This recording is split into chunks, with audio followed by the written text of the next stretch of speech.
है कि उसके पास रह दे के उसकी सिर्फ तख्लीकी सलाहियत ही बचती है। तो अब अगर उसको कोई बड़ा काम करना है तो उसके लिए पैट्रनेज,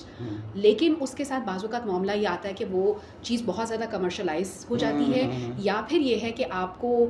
जिसकी पैट्रनेज आपको लेनी पड़ रही है उसके अंडर फिर आपको उसका माउथ पीस बनना पड़ जाता है, या इस तरह की ज़ाहिर है कि उसकी कुछ शराइत हैं जिनको जो आपके ऊपर फिर लागू हो जाती हैं। तो सर आपने इस सारे प्रोसेस में कैसे ख़ुद को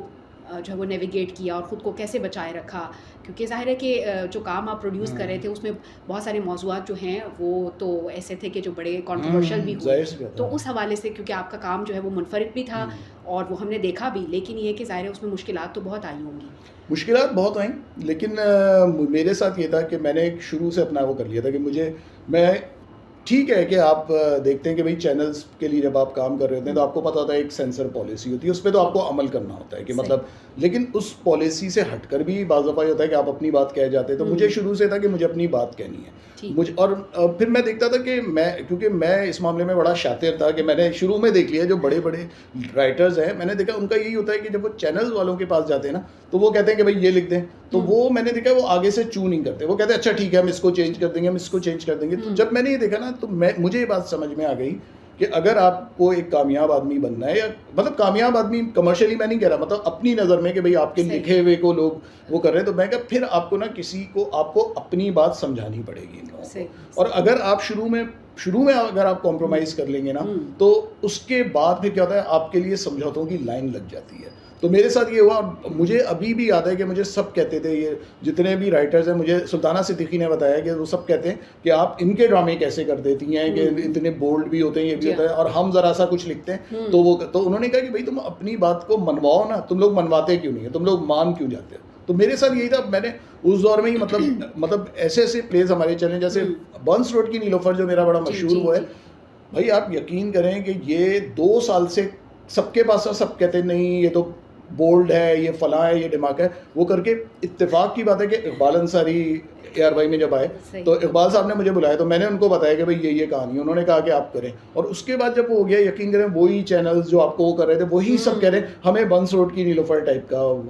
लिख के दे दें। तो बात ये कि हमारे ना लोग लकीर के फ़कीर हैं। देखिए मैं कहता हूँ ज़िंदगी में ना आप चाहे अपनी अमली ज़िंदगी में देखें, आपको तजर्बात करते रहना चाहिए। मैं हमेशा करता हूँ तजर्बा, क्योंकि मैं कहता हूँ ज़्यादा से ज़्यादा क्या होगा कि नाकाम हो जाएगा, लेकिन आपके दिल में ये हसरत तो नहीं रहेगी कि यार आपने नहीं किया। तो मैं कहता हूँ कि आपको कदम उठाना चाहिए, ठीक है